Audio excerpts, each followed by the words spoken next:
Okay, so you were talking about um, you were talking about creating a mod list that can be built onto SS2. I think it's a fantastic idea. Love the idea. And I like it for a variety of reasons. One, I know I realize that the team is getting bombarded, and I don't want to really be I don't want to be negative, so I want to be careful what I say, not to be like I want to make sure that what I put out there is the right thing to say. So that way it's passed on as the right thing and not just because I don't normally gripe at things. I mean, I don't like when things crash, but I don't necessarily point fingers. That's not normally me. All right, so the thing with the team is that I realize they're working on a lot of different things. You have, I think King Gath probably does a lot of the debugging, and they really lean on him quite a bit. In that, and I know he enjoys that, but it also kind of limits what they're able to do because that means the team might come up with a lot of things that kind of work but not necessarily, and then it falls on him or maybe a few other people to try to figure out what's wrong. What would have been better is to come up with a framework. So you write a script and then it has the example stages in it and then the example dialogue, and all you have to do is go in and make a copy of that and then change your script stages, your script references, and then your references to whatever it is you're saying. So it points to different files, and therefore it would work. It would be a framework that would work in all instances. So we know this works. Let's copy this over because that's what I did with a lot of utilities here. So if you look at this application, I had gone over to here and you'll see a lot of these utilities here. Like a lot of these things are just utilities. And what this is, I wrote a it's what I call a quick and dirty in the programming sense. It's fast. It doesn't it's not made to be pretty. It doesn't have to have all this coding and documentation, and it's designed to get something done as quickly as possible. Like I'm working on something, I should this file should have this value in it, so I'm going to write a quick and dirty program to put that in there. I'm probably only going to use it once, but I may use it again. And that's part of the data management I do for this, because it does these utilities here do actually create files. They create, I'm trying to think out they create, you could call them databases, but it's not a true database like SQL. I need to move to that, but it's not like SQL per se. So for example, whenever you download a mod, like one of these mods here, like I download, like if I go over to the Nexus and I download something, it actually creates a meta file. And then those meta files, so as I found out when I was downloading mods, when I start getting up into the tens of thousands of mods, it's like meta files, it takes a long time to load those. So what I did was I'm like, well, I'm trying to find a way to better manage the data in a timely fashion. So I'm like, okay, I'm going to combine all these meta files into one gigantic file. And all I have to do is load that one gigantic file. And if it's on contiguous disk space, it's going to load quick because most of the time your hard drives will have a read-ahead buffer. So it'll read a track and then it pops the sectors from memory off that track. And that's a lot faster than trying to have to move the read-write head to a specific area on a track, like a concentric ring on an HDD. And so I totally forgot what I was talking about. I must need coffee or something. Yeah, so anyways, back to what I was saying with this. So what I would do, so like if like to do this, here's what I would do. Part of trying to I would try to find a way to organize the load order. So you have your load order and you have your install order. And the only time you have to worry about the install order being different than the load order is if you want to install something, needs to overwrite something else. Like you have two mods that has textures, but you want a single texture from one mod to override another mod, but you want to keep all the other textures from that second mod. So you would change the install order, or you would have to go in and manually copy a file. So what I did is I just thought, okay, to help me organize this, because this is a big old list of files, and my mind cannot focus on a giant list. Like if I had this massive list of nothing but files, I'm like, I don't even know where to start.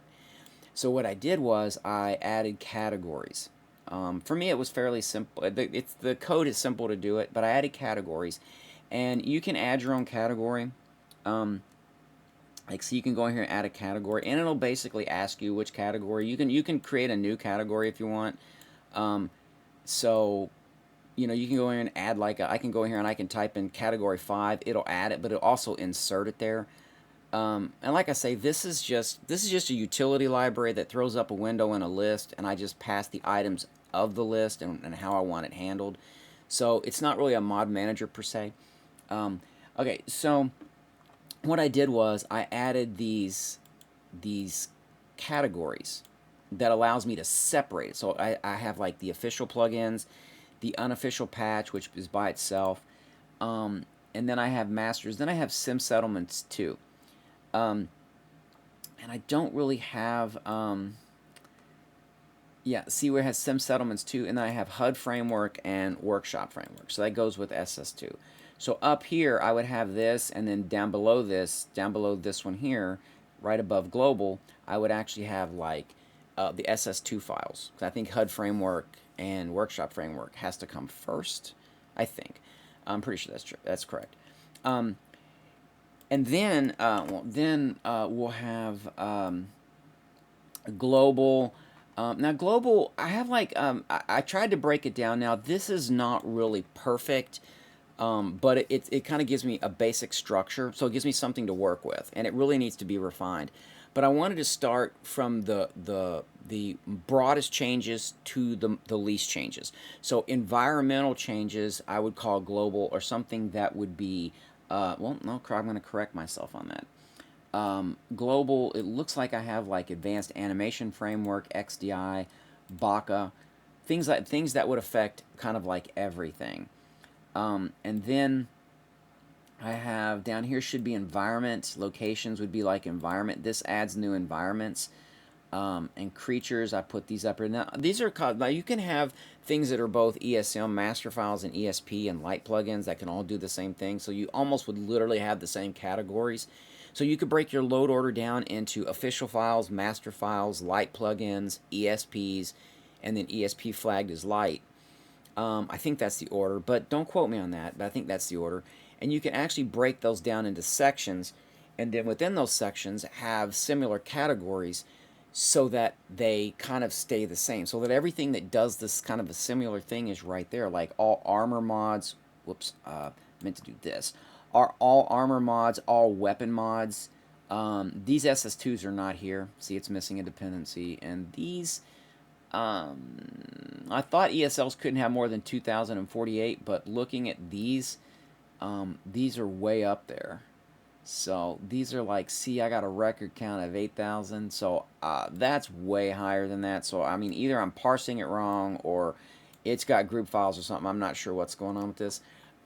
I could have the number wrong, but maybe it's 2048 unique form IDs. I'm not sure. Okay, so that's what I would do. So you break it down into categories. And then within these categories, then each one has its own patch. And that keeps everything compartmentalized. You might have to combine patches, or even, so you'd have like, and at the end, so you have their own patches which are automatically generated by Xedit, minus leveled lists. You want Rybash to handle that. And then you have your Rybash leveled list. And then here is where I would have, this is my manual. So I go into Xedit and I manually will say like, I wanna move this record as an override into this plugin. It'll ask me for a name, and I'll always call it like a patch. So these are my personal manual overrides, and you will need that to make sure that any conflict is resolved. Now the complications are going to come into play when you're dealing with scripts. Okay, so for example, if we take a look at, give me a second here, if we go over to, let's say archives, and let's take a look at the unofficial thing.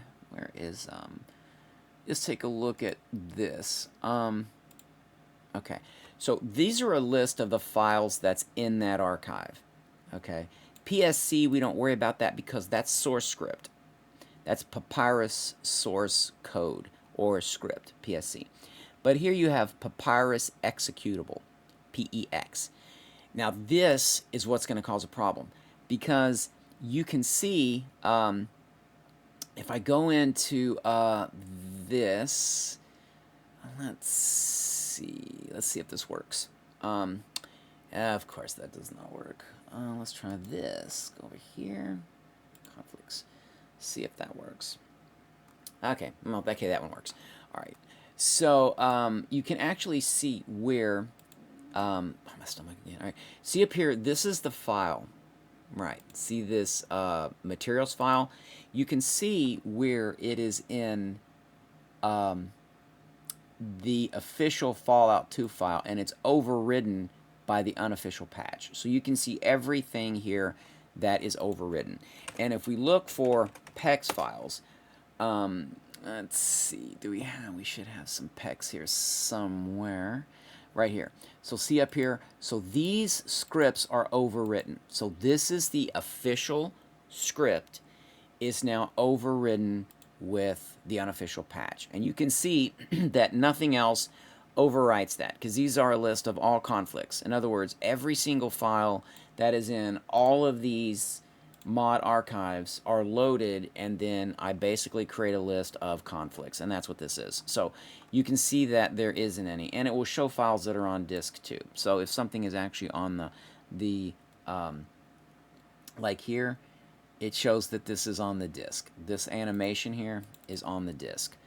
I don't know if I have something that actually loads animations. Okay, yeah, it does not like that. Okay, so because I tried to load that, I think with oh gosh, what is this puppy called? It's called something. The animation wouldn't load. Sometimes it loads, sometimes it doesn't. Okay, so that is where you're going to have the problem. Like any type of file other than a script won't be a problem because you can override that. Like a texture, you can override it. I mean, you can clearly see that the ice box, instead of being green, is now blue. But the script is a little bit more problematic. You may have to look in the papyrus log for missing functions. Function doesn't exist, file missing or something means that. If it says like file missing, I'm thinking the function is missing. That might be an indicator of something that's overwritten. If it is, it might be worth writing a quick little utility to pull out of the papyrus log any of those text strings and have them point back to a plugin to show exactly, okay, where is this missing from, if that makes any sense. And then with that, like I have SKK Open World in here, which means that I literally can go into NAX, Natural Atmospheric Weathers Legacy. It's NAX X. I can or NAC, NACX or NAX. I can actually go in and set this to be radiation storms all the time, like literally all the time. And then use SKK Open World to get rid of all the NPCs, all the quests, and just have zombies running everywhere. I mean, just have ghouls everywhere. And then in the ghoul list, in the leveled list, I can add FGEP, Feral Ghoul Expansion Pack, more ghouls.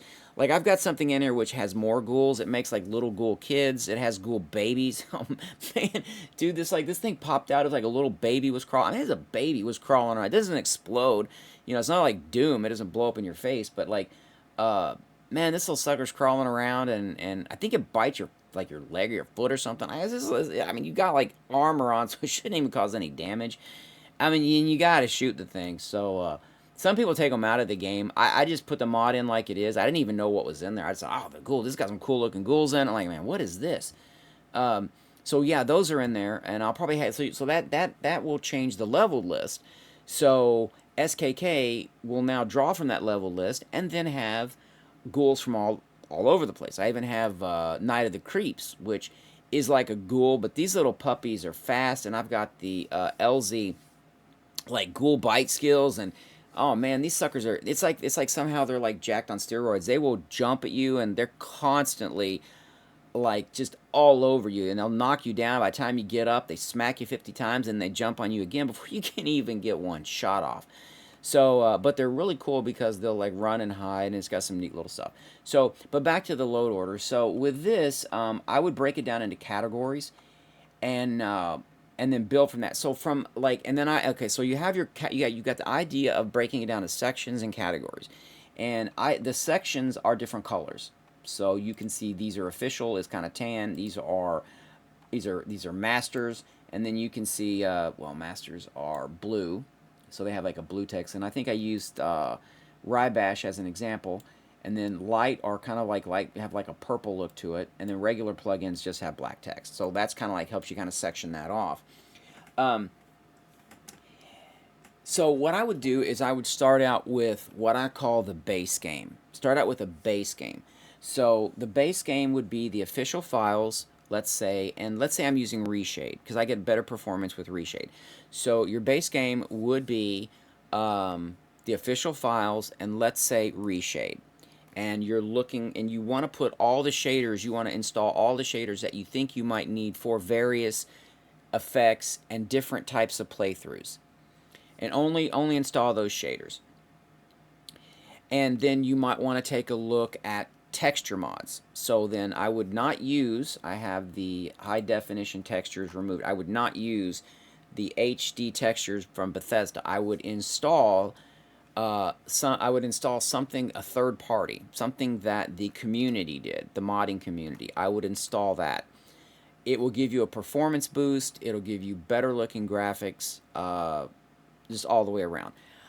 I would put that in. So then you would have your graphic mods. Now what would be nice is if the graphic mods also have an associated ESP file, even if it's a light plugin, because you could install all the graphic mods, and you could have literally 3 graphic mods here. I think I have graphics. Let's see.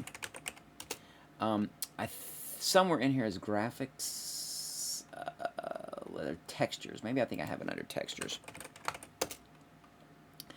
Okay, so let me look. Okay, so somewhere here I do have textures, and I've got them in like a section. Okay, so here's my texture section. I believe this is textures, right? Yes, textures. Okay. So what I can do is I have the textures installed, and there's an associated ESP, and you can see that they have a purple text, so they're light plugins. So they don't take a plugin slot. I could go in here and I could take this out. Like I could go in here and say I don't want Sovereign X for this particular playthrough because I want a different look, and it will not load those textures. And conversely, I could actually say, okay, I do want to change the way the weapons look for this particular playthrough. So you can literally load the textures. Now, some of them are massive, but you can load some of the textures that you want, have the plugins readily available, but you don't activate that plugin. So it's not going to get loaded with the game. Now, that is not like Oblivion or Fallout Vegas. They will, I think Oblivion and Morrowind, I'm pretty sure Oblivion for sure, will load plugins. It'll count towards that limit even if they're not in your load order. So that's why they came up with ghosting. And all ghosting does is change the extension from ESP, ESM to dot. It's still like ESP, but they add on dot ghost, GHOST. So when the game loads, like, well, I don't know what a ghost extension is, it never looks at the file. It just says, I'm looking at the extension, I don't know what this is, I'm not going to load it. And that was the idea behind that. It's just a simple way to keep it from loading. And you could literally flip between different textures. You could do the same for Reshade and EMB. You literally could have something that would go up here, and I think... oh no, it's DX, right? It puts it under DX, but it's not going to be here.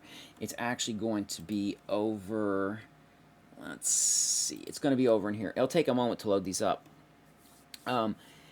So you can actually have, you have DXGI or something DLL that Reshade might use. EMB might use the same thing. So you can flip between those two mods. You can have a program where you activate it, or it will actually flip between those two DLLs. So at one point you're using reshade, another point you're using an EMB. The file is over here. This is the reshade file here. That's the reshade file. So, I mean, yeah, that's reshade. Now, EMB might use this as well. Now, you can actually proxy it if you want. You can actually go in and proxy it. I think EMB has a way to proxy from one DLL to itself. And I've used that before, and it works. So you can use them both. And you can set it up that way to use both of them, and then you can, that would probably be easier than flipping them back and forth. So you can do it that way.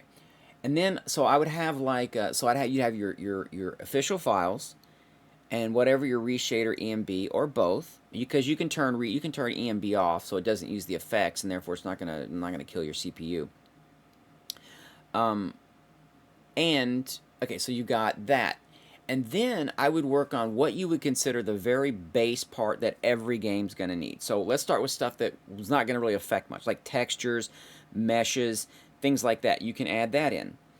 And then, therefore, every game you build up, you build on that base, because we're pretty sure textures are not going to cause a crash. If body parts are not put together correctly or material files are bad, that can cause a crash. So if you're careful not to get those particular type of mods, then you're going to have a solid game no matter what. Then from there, I would start adding. I would go to the next level. So you have meshes, textures. That's going to make the game look better, and it's going to have higher resolution, so to speak. Your meshes are going to be higher res. I wouldn't use like really. I wouldn't go like, if you have a 4K monitor, I honestly wouldn't go above 2K. You can do 4K. 3K. I'm sorry, 3K would be the max. 2K would probably be the minimum. But things like a bottle that you drink out of doesn't need to be 4K. It doesn't need to be. I think I make mine like 512 by, or like 512 by 512, or even 1024, 1K, 1024 by 1024. But there's no reason, like grass doesn't need to be 4K. All those will accumulate into a performance boost, because the HD texture pack from Bethesda has specular maps and things that are way too wide. The only thing you want to watch out for is face textures. If you have a face texture that is 248 by 248, and you have I think a specular map, or like a wetness map, if that is 512 by 512, you're going to get that rusty face or brown face problem. Let's see. So yeah, so as far as load orders go, that's how I would do it. And then from there, I would add gameplay mods, things that change settings. Like, for example, if you wanted to use Combat AI Improved, things like that, that's going to change global game settings. It doesn't change the scripts or anything like that. It changes global game settings. And I forget what the actual record is. It's like GMST, I think is the record type or something like that, which is like the global game setting in the ESP and ESM. So I would do something like that. And then weapons, armor, put that in there. And make, you can inject them in. You can see if they have injection. If not, you're going to have to Rybash it to make sure, because one level list will override another, and Rybash combines both of those into an override level list. So you want to make sure you do that. And then at that point, the only thing you have left is your SS2, which would have your scripting. You'd be script heavy. And that's self-contained, so nothing you put in Workshop should interfere with that, because that has its own stuff, its own little things. Pre-combines, you need to consider that. Environment mods, if you want to add environments, like I added a lot of environments up here. Let's see, let's go all the way back up here to the top. I've got, see, the wilderness, farmlands, marshlands, forests, sewers, tunnels, mountain, rooftops, and south of the sea. Now that's Atom Storm. That's not the original SOTC. That's Atom Storm. That's the newer one, which is a little bit more stable. But if you add those, if we add those, we're definitely gonna have to add your PRP, your pre-viz repair pack, and each one of the patches for whatever you're adding, because it's changing the world cell, which means the PRP or your previs won't match, and you'll have that weird breakup thing going all over the place, you know, where it's like look like things appearing and disappearing. So you'll have to add that. Like I say, this is pretty heavy. I have not added SS2 yet. I've got a few more mods I want to add. I've got, let's see, what is that? Fungus. Like the fungus that you see growing in the wild, it now makes that collectible. Like stuff that's growing on trees you can't pick, and the little blue stuff on the ground you can't pick. It allows you to collect that. So I do want to add that in. I've got, let's see, broadcast center. No, not that one. Basements, I want to add that. That's going to give me little trapdoors in the workshop that will lead to basement cells. And then, let's see, Eyes of the Universe, maybe. Let's get some really cool eyes in it. Let's see. I think that's probably going to be about. There may be a couple more, like like a fishery. I want to add the fishery. Like Time Sync and Conquer the Institute, I installed them, but they're not active in case I wanted to check them out. I may wind up removing those. A lot of the patches don't work. Radical adds some new stuff for Atom Storm, I think. I would like to get gas masks in there. This is main 3. So you can see I do have a couple things. PRP, these are like, I have 2 different, like Crime and Punishment is a previs patch, and then Gun for Hire is the same one. One works, the other doesn't, because they're for different versions. I think I'm using like the unstable 7.7 version or something. It's up here. It's let's see if we can find the mod real quick. Yeah, see, it's like 7.1.0, so that's the one I'm using. Yeah, okay, so that's what I would do. So I would come up with a base game. It has the textures, the meshes, the overall, like GCM lets you change global variables, combat AI. Have something like that, which is your global changes. And then you may have to move, like if you want to use something like combat AI or real AI or something like that, if you might have to move that lower down your load order if something changes those same GMST records, because you would want that to override it. And then, because that should be pretty solid there, and then from there add your weapons and your armor. Like looks menu, that should be fine. CBBE should be fine. Clothing that is not CBBE, you won't be able to adjust like your hips, bust size, leg size, arm size, things like that, because they add a lot more points to what you can change in the mesh, or let you change specific points of the mesh. So you won't be able to see those changes unless the clothing is CBBE. So you'll want to put that in there as well. Weapons, like I say, I've had like the MK18, which is a quest weapon. It worked fine with SS2. It would send me over to the glowing sea, to that little base with the little pyramid looking out by some kind of, like, I can't even think of it. It's somewhere out in the glowing sea, and you have to kind of go in there and get this weapon. It's in like an armory. That should be fine. Like munitions, you may have to add munitions, because some of the weapons require other munition types. In that case, and that doesn't cover the DLLs. So I would definitely include Baka, Buff Out 4.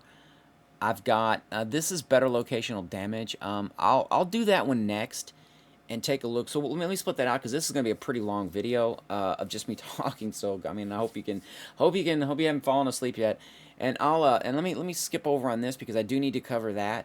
And then outside of that, depending on what type of game you want, you add those particular mods. I tried to put as much in here as I could, and then I'll get the patching done, and then literally you can take a game and configure it for however you want it. The Feral Ghouls, you can't disable those unless you disable the plugin. Yeah, and I can do that just by clicking it off. But if like the Bash patch actually has these plugins in here, like if I disable, let's say, this particular mod, this EG7 rifle, if I disable that, then it's going to disable this bash patch, so I'm going to have to regenerate that. And that may be something you might want to put in the instructions or something. All right, so let me skip to the next one and yeah, see and kind of cover the DLLs next.